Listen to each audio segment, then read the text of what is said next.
Welcome to Punditviews, another Monday night, and we're getting to the countdown of the other show coming really, really soon.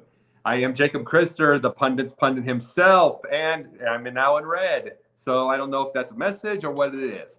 Anyway, they got a nice show tonight. My guest tonight, he's last minute, but he's one of our new people with Sideline Sports. Let's Talk Sport with our merger and everything, and he and I are going to have phenomenal debates over this time. It's going to be fun. Fellow Cubs fan himself, Nick Bodkins. What's up, Hot Bodkins? What's up, you guys? How's it going? Coming to you live from the car today. So you're taking my gimmick, like I keep saying. hey, sometimes, like LA Knight took the Rock's gimmick. Sometimes you take something and you make it a little bit better, baby. Oh, right. Yeah, absolutely. Kind of like what Italian did with the Yankees. Yeah, there you go. So tell everybody where you're from. I'm from Missouri, man. I was pretty much raised here. This is where I grew up spent most of my life here in Missouri. Was born in Iowa, moved to Missouri when I was 8 or 9. I was in the military for 4 years. Outside of that, been in Missouri. Oh yeah. I mean, where did you go when you were in the military? So I was in the Navy, so I did 1.5 years in Yokosuka. Did another 3 pretty much in 2.5 in Norfolk, Virginia. So, no, you and Denzel both did military, went all around the world. You're making me feel like not worthy. So, do you miss the military? I tell people all the time I was 18, straight out of high school, and I joined the military. And had I maybe experienced a little bit of life before high school, before the military, I probably would have stayed in. But I just thought after 4 years, like, hey, there's got to be something, grass got to be greener on the other side, right? Yeah. So I was like, I'm going to get out and get my college degree, in which I did. They paid for all of it. And then, this and that happened. And so, yeah, I mean, I missed it at times. I made a lot of lifelong connections, and luckily it's with social media nowadays, it's easy to stay in touch with some of those lifelong connections. So it's pretty great. Oh yeah, absolutely. And no, the biggest thing about it is there's something about the Midwest too. Yeah. There's something about it. Like, I almost went home last year. Things didn't work out, but there's just something. I've been in Atlanta 18 years, but I still can't forget Quincy in that certain way. You can't forget it. It's like you drive through. It's like when you get over the bridge from St. Louis, and you know what I'm talking about, that farmland. Yeah. And it's that farmland, and it's right under your feet, and it's like, wow. It's just that thought. You know what I mean? It's that thought where it's like, I'm home. And it's a specific personality. Yeah. Oh, no question. So tell me all of your teams, because you got a very unique set of teams. So, I'm a big Cubs fan. I think I told you previously, my dad was a Cub fan. His dad was a Cub fan, and they're all from Iowa too. So, the Iowa Cubs and things like that. Mm-hmm. So, very promotable. So I'm a big diehard Cubs fan. And then growing up here in heart of Cardinal country just made it more, right? Because everybody hates them. So, sometimes you're the rebel. I'm a bit of a rebel in that sense. Packers, I just kind of grew up loving Reggie White and Brett Favre in that time. So I became a Packers fan, and I like the Bulls, MJ as well. So that's kind of my, NBA is a little different because I like the Bulls, but I'm not a diehard Bulls fan anymore.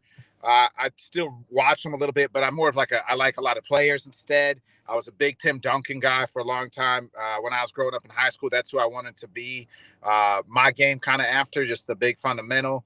And then, I root for Iowa and Mizzou in college sports, and that's pretty much it. So, well, one of the biggest things that I can say with this is, how old are you, first off? 36. Well, see, you're 36. I'm 45 in August 24th. And I can tell you this right now. I see why someone like you or others become Packer fans.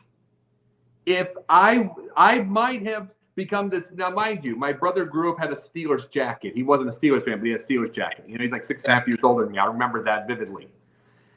if I would have grown up probably with the '90s, with the Bears were going so bad, I probably would have been a Steelers fan. Yeah.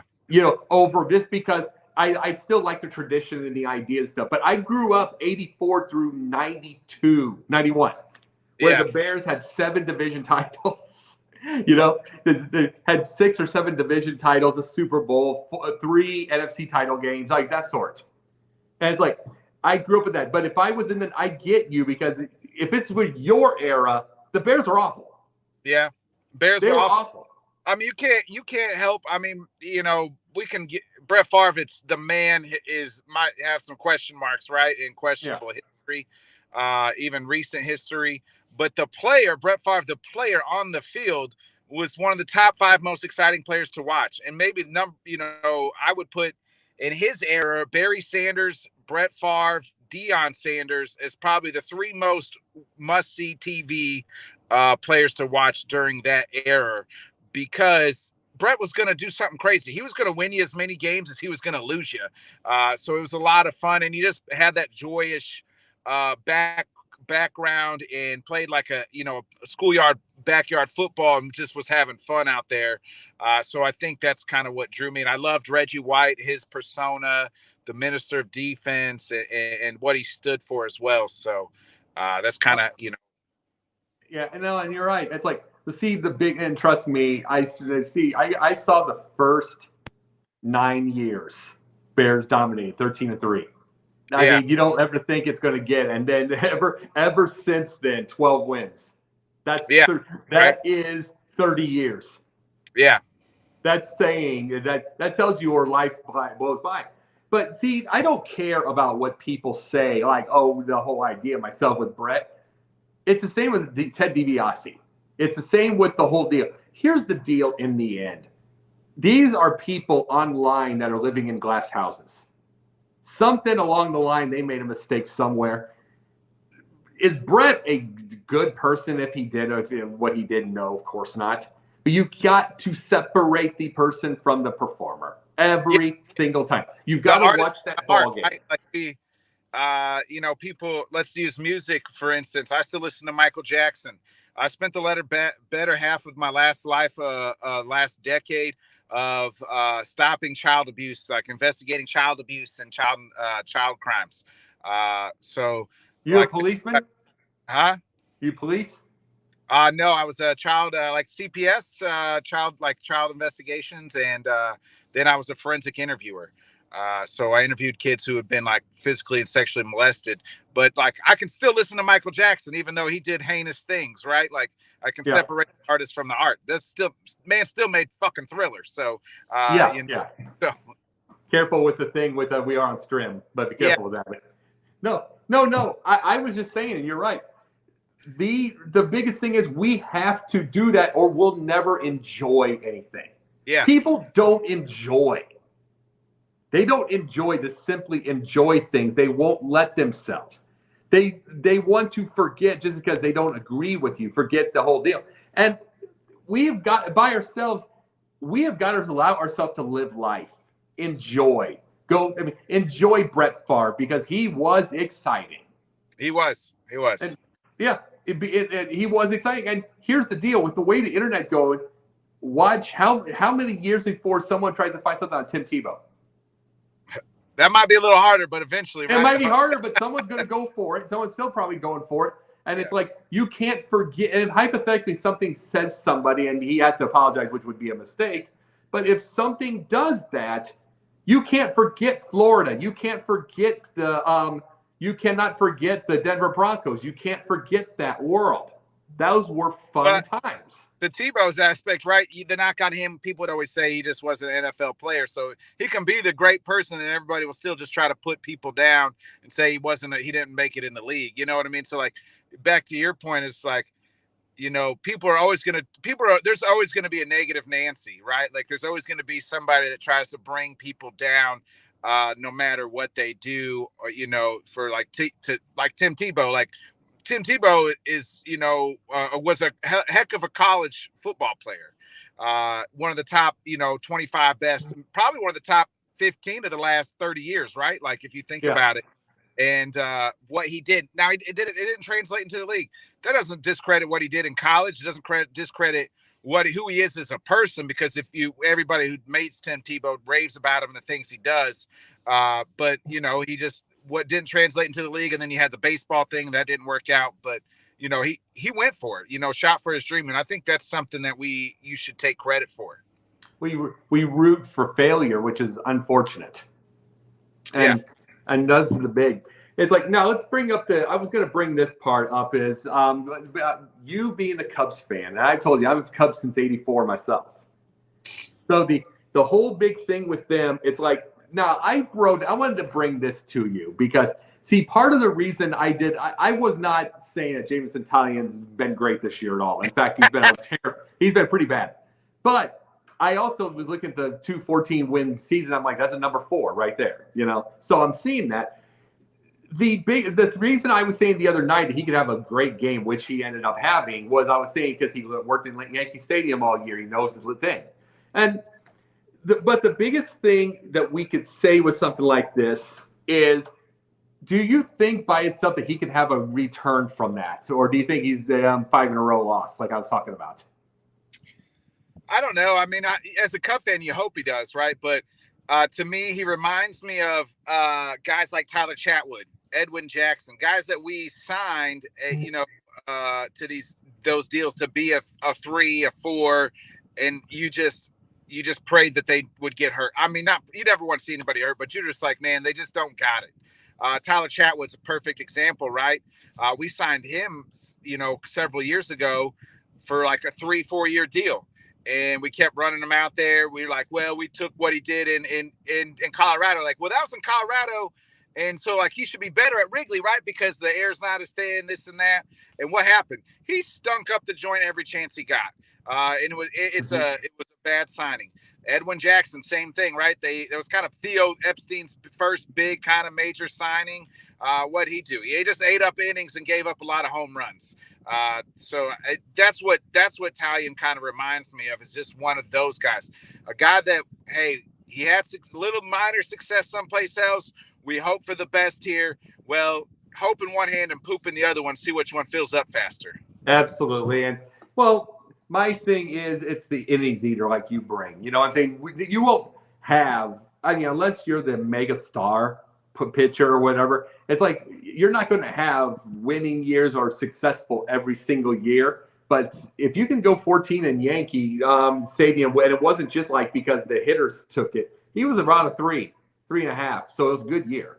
But it's depending on the consistency. But where I'm at with the one of my big things with the Cubs is you have a decision, and we talked about this on Confidential.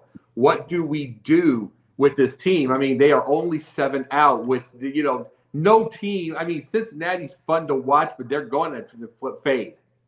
I mean, they're an injury away from fading. The Cubs can make them. Do you sell, or do you go for the division? I am always in, hey, you never get too many opportunities to win the division, right? Like, we've sat here and middled it back and forth. Like, why not buy? You know what I mean? Why not try to add a piece, we need some bullpen help for sure. Our bullpen is atrocious.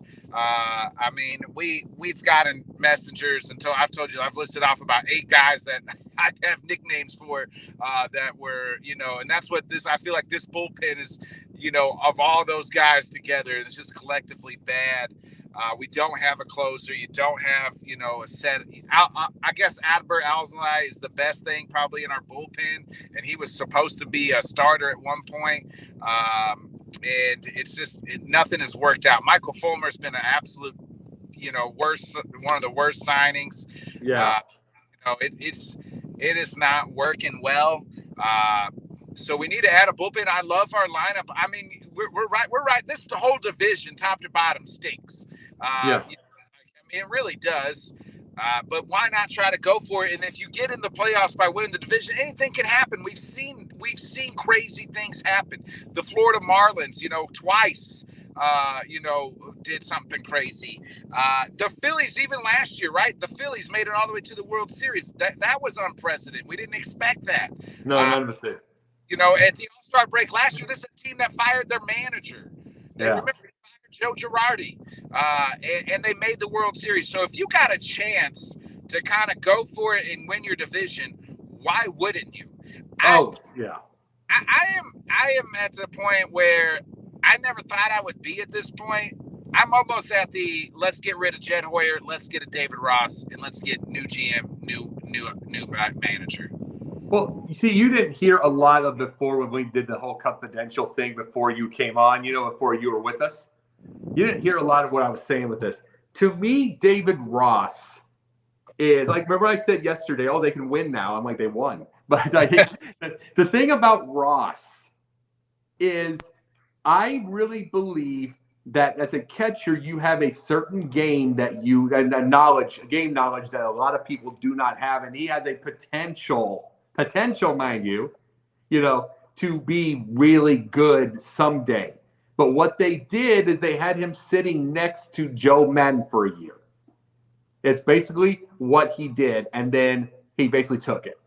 And it's like someone like him needs to go to the minors and manage, learn the game, get with kids, learn your mistakes, have your 70 wins or your 25 under 500 there where you learn things, where they're not going to fire you so fast. Yeah. Because he really could have. There are things that he does, like you see him in moments, like when the Cubs win close, that there's a decision he can have that, but he makes so many blunders that a veteran won't make. Yeah, this is on the job training, right? He's never even managed before. Yeah, he was a catcher. I think when they fired Joe Madden and they said they sat and they said we need somebody else. But we also want to make sure we continue this linkage because, who can continue these guys, especially because a lot of those at that time had a lot of the 16 guys on there. Let's bring in Rossi. Let's see what he can do. The fan base won't be as upset, but it just didn't, it didn't work out for Joe in LA either. So, I mean, I think his time had come and gone as a manager in baseball.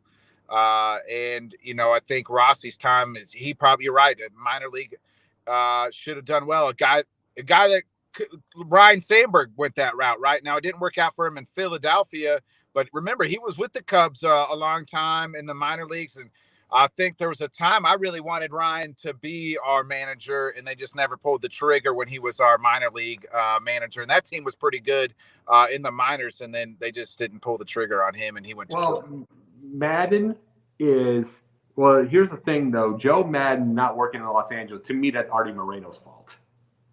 It's Artie. And it's like, he just doesn't ever build anything around. And it's like if Joe Madden changed everybody around except for that team. And it's like, that just shows you what it takes, what the deal is. He helped. I mean, we're always going to, he's going to eat free forever in Chicago to the end of time. Oh yeah. So see, I mean, would you want Girardi? No. I mean, what's Joe done? What's Joe done in the last 10 years? Well, no, I'm saying that, he is going to make playoffs because he does. But is he going to go any farther? That's the question. Well, he didn't make the playoffs in Philadelphia. No, I'm talking about Yankees, but yeah, I get your point. I mean, that's what I'm saying. And even the last few years in the Yankees, it wasn't very good. And that's why they.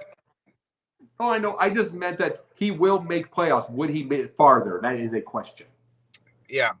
And that's all I see. And that's the only thing I bring. And it's like, I just want, and I wanted to, and we've got about 8 to 10 minutes left. So I wanted to ask you this. You wake up tomorrow, you're the GM of the Cubs. You're waking up and it's yours. I mean, would you say I want to start tomorrow, or would you say I'd want to start in the off season and build yours? And what would you build? I'd start today, and I'm extending Stroman. I'm extending. Steele. I think he's under contract for a while. I'm extending Hendricks. So then I at least got my rotation right for this month, and then I'm gonna go out on the open market and I'm gonna see what I can get for some bullpen. I'm going to call some teams that absolutely stink right now that have some pieces and maybe try even add a starter. So that's kind of what I would do if I was the Cubs GM right now. And then in the off season, I'm going to try to I would extend Cody Bellinger. I think he's been great. You know, That was a shock. That was a shock to me. I mean, it's like, where in the world? And it asked me this. Where in? Sorry if I interrupted, by the way. no, you're good. Oh my God. I mean, 170 seasons. I mean, you got to remember who else did something like that. Chris Davis, and he never recovered. You don't know. And it's like, I mean, JB liked it. I didn't like it because it's like, I didn't want another Chris Davis, but he's come through. Well, why not? And he's come through, and I think a lot of that had to do with the shift, right? The banning of the shift, and it's opened up his game a little bit better. Why did they ban the shift anyway? I'm curious. To put the ball more in play. Oh, you mean instead of just ball? It isn't exciting. I'll tell you this. It is exciting. It isn't. I had the same conversation with somebody else. I think I asked it on my show actually with the guys. I said, you guys feel you feel like baseball is in the better spot, healthier right now, and in more in the limelight than it's been, I think, in the last 3-4 years. And you know something? What they're doing? They're doing what I called for last year. They are stealing bases. I've been calling for it forever. Yeah, same. They're getting back, right? They're getting back to the game that we kind of liked and loved in the 90s and in the 80s, you know, and things like that. Oh yeah, absolutely. I mean, I love it. I love stolen bases. I like ball. I like whitey ball. I have to admit it. Yep. So you're getting that. What would you do with the hitters?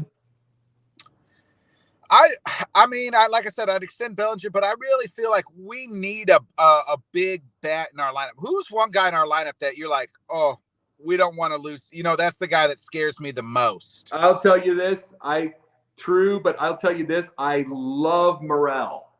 Yeah, I do like Morel. I do like him. You know, and I want to keep him around. I think he's something special, but we just don't have a guy in our lineup that's like, oh, we can't let this guy beat us. You know what I mean? Like, no matter what, we don't have that. We got to keep Master Boney. yeah. What is he, about 185? Yeah. So there's nobody in our lineup where I feel like, you know what, when our offense is struggling, this guy can carry us for a little bit, you know?